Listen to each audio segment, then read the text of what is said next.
My name's Andy Ferg. I live in regional Victoria, which I love. I've done a lot. I've been a filmmaker and an artist and a scallywag. I meet a lot of people, especially when I write about. You know, I travel everywhere. It's a great area around here. But people tell me these amazing stories. I think, wow, you know, look, I'm a compulsive sticky beak. So, you know, if anyone starts telling me something, I'm like, do tell.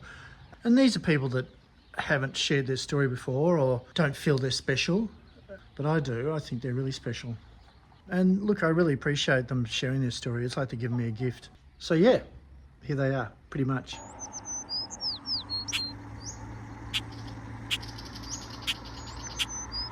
Are we rolling? Yeah. Oh, far out. Oh, well, look, in a way I can blame my maternal grandfather for who I am. He lived in Stratford in Gippsland, and somewhere as a kid I would get, evidently I was subject to bouts of glandular fever and scarlet fever, so they'd put me on the train with a relative or a sister or a cousin to go to Stratford in Gippsland. My grandfather was a great character. He would read to me, read poetry, he loved poetry. He boasted that he was on the road with Henry Lawson, that he'd panned enough gold to buy a ring for his bride, and he loved Shakespeare because Stratford had a statue.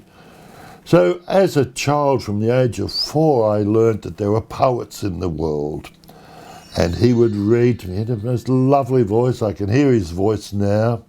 He had a big black moustache that sort of wiggled when he spoke. And he also was responsible for naming me.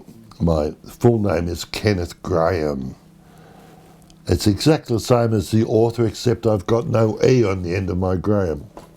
But however, all of that just made me wonder as I got older whether he knew something I didn't early on.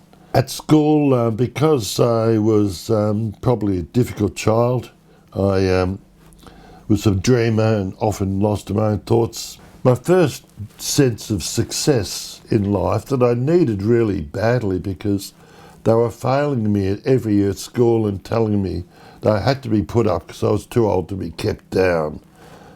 Arithmetic I had no problem with, reading I had no problem with, and writing, even though my handwriting wasn't the best. But I was always told I was a failure. I was held up against my brother, who was dux of his class and dux of his college eventually. As a runner, I was very good, middle, long distance. So I got picked up by a Ballarat running club and started winning state heats. So a whole bunch of us went to Port Campbell for a holiday. Whilst we're there, I met a young girl, Yvette, who was French. She was very well read, terrific command of English, and introduced me to French literature at a really early age, 14, you know. But we had a terrific, intimate relationship at that young age. And what was that like? Because that would have been your first intimate relationship? No, it was my second. Right, what was your first? With a boy. Right. Yeah. And when did that happen? The month before. I used to train a lot for my running, even though I didn't have to, because I had a paper round 4 nights a week and on Saturday afternoon. It kept me fit, but I loved running. So I would go and run from my place around Lake Wendouree, rest in the park on the way home. In the entrance park to Victoria Park in Ballarat, near the lake, are 2 big old Boer War cannons. So I would, at the end of my run, I'd stop there and I'd rest on the cannon and have a break. I was sitting there in this cannon one day, and this boy walked up to me with long blonde hair, And well, within 20 minutes, we were an item. He was really smart. He advised me a lot about what it's like to be gay. I didn't even know the term gay at that stage. All I knew about were poofters, and I didn't even know there was a word called homosexual. So I was learning a lot real fast. But he was a good, smart kid. He was well read.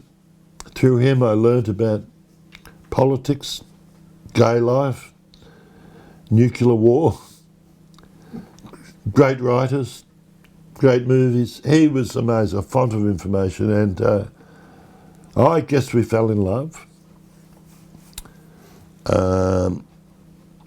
For whatever reason, and it's something to do with his family, I don't know what happened to him.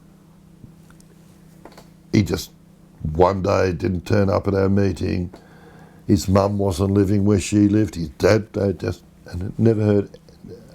Great thing that crushed me down as a boy. Took me a long time to get over that.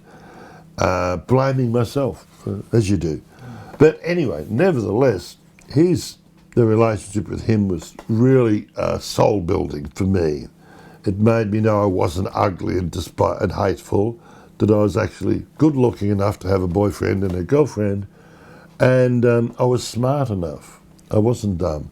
So those things were important for me to get a grip on liking myself, and I went from really loathing myself to really being in charge of myself and not being afraid. So by the time I left Ballarat, I was kind of cured. I already knew at that stage I'd probably write poetry. Hadn't written any, although I had lots of them in my head. So I pretty well blamed my grandparents.